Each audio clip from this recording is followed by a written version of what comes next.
although I'm appearing today as a lawyer, I won't be speaking about the law. I am going to use my time to bring a message to elected officials, not just on this committee, Madam Chair, but across the country on behalf of the incredible gender diverse young people that I've had the privilege of getting to know over the past several years.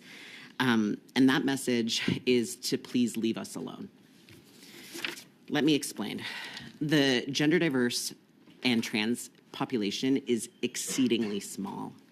It is hard to get accurate statistics, but it is almost certainly less than 1% of the total population. This community, as the Supreme Court recognized in the spring of 2023 in its landmark Hansman and Neufeld decision, this committee is also extremely vulnerable. It is always hard to be different and to be in a minority, but trans people have historically been portrayed as sick, perverse, and not real or valid. In the year 2024, I hope it is not controversial to say, as the Supreme Court has, that there is no basis for this prejudice or stereotyping, and that there is absolutely nothing wrong with being trans. And yet, unfortunately, that is not the message that trans young people across this country have been hearing from some elected officials. As is not unusual with a tiny minority population, trans youth are not well understood by those who do not know them. And that's generally okay, so long as we continue to live in a country where difference is welcome.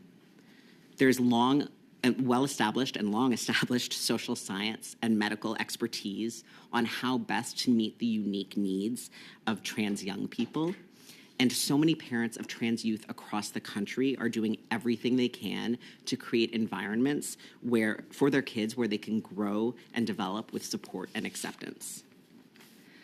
Unfortunately, in recent years, trans youth have been the victim of extensive misinformation and targeting, and much of this has come from political leaders, leading to devastating consequences on the ground. Because the truth is, if met with love and acceptance, trans kids are very typical. They have all sorts of different interests and personalities, and as I have been told countless times, their so-called transness is the least interesting thing about them. For many young people across the country, this ability to just experience their youth has been devastated through harmful political rhetoric. When the restrictions described in New Brunswick were introduced, they were unfortunately accompanied by careless and inaccurate public statements by political leaders. These statements had significant negative consequences, as we've already heard, for young people.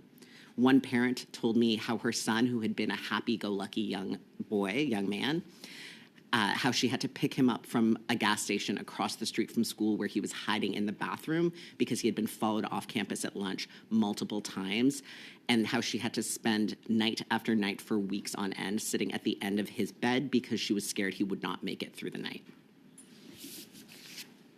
The trans youth I speak with want nothing more than to be left alone, removed from political discourse, and allowed to just be teens and kids.